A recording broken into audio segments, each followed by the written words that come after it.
Hi guys! Welcome to my channel, Darna Cerisa Guapa.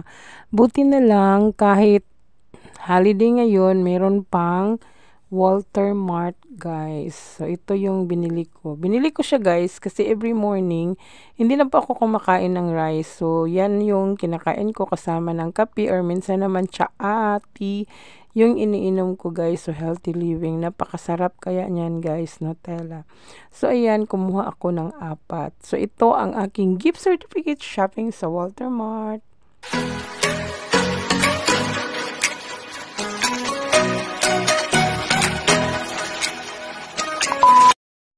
So ito na nga guys no, nagsimula na po akong kumukuha ng mga kailangan ko na budget.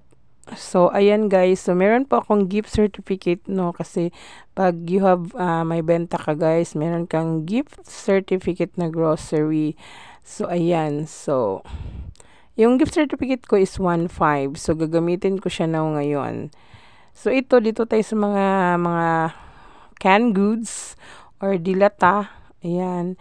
So yan guys, for immediate needs lang yan guys, yung mga chunky corn tuna, yan mga San Marino, ayan, mga Century. So, diba? Mga immediate lang na yan siya guys. Kasi yung place na tinirhan ko, walang masyadong nagtitinda ng yung mga pagkainan. So, kailangan siya ng, meron talaga akong naka-reserve. At saka, ang saya pala, no? Kaya, ngayon ko lang, siguro inalaw talaga ni God lahat na yung paano mabuhay ng ay guys, yung ikaw lang isa mag-budget, ganun. Ang saya din kasi adventure, di ba? So, ito yung, masarap kaya yan guys, kahit mahal siya, pero satisfaction guaranteed naman yan guys, ang ganyang canned goods, bikinimin. 6.5 hours later. So, ito, nagbili lang ako ng konting rice. So, kailangan din natin, magdadala din kasi ako minsan guys sa work ng mga chichirya, kakainin namin. So, kumuha din ako niyang ganyan, mga candies. Ayan, for lang guys ba, yung parang may sima-sima. Kasi 'di ba hanggang gabi kami. Yan, kailangan may mga kain-kainan talaga. Yan, UTI section talaga yan guys, no? So, ito na nga ulit, yung Nutella. Trinay ko lang siya kasi nakakabusog siya guys. Kasi 2 times a day ako kumakain. 2 times, I mean, hindi na ako magre-rice guys in the morning. So, lunch na lang at saka yung dinner. Ayan, so masarap siya. I-try nyo guys. Baka naman ha? N-U-T-E-L-L-E. Ayan, promoting you. Ayan, so super sarap yan guys, no? Ganun talaga. Subukan nyo na. A few minutes later. And then, syempre, kumukuha din ako dito ng soft drinks kasi minsan, guys, hindi ako makaka-burp. At kailangan, meron din akong mga drinks na yung sa tiyan. So, yan, kumuha ako dyan ng orange. Kumuha ako dyan ng, yung, diba, yung sa tiyan, yung mga kalamansi. Kumuha ako dyan, guys, kasi importante din siya na meron tayong mainom, diba? And then, dito din. Pero, ang kinukuha ko na ngayon, guys, ito. Yan. Yung mga fried na sardines. Kasi may nag-introduce dati sa akin ng ganyan.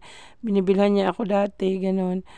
O yan, kaya nakagustuhan ko siya. Kaya yan na din ang gusto ko ding, pang ko lang emergency na ulam. Yung mga fried sardines.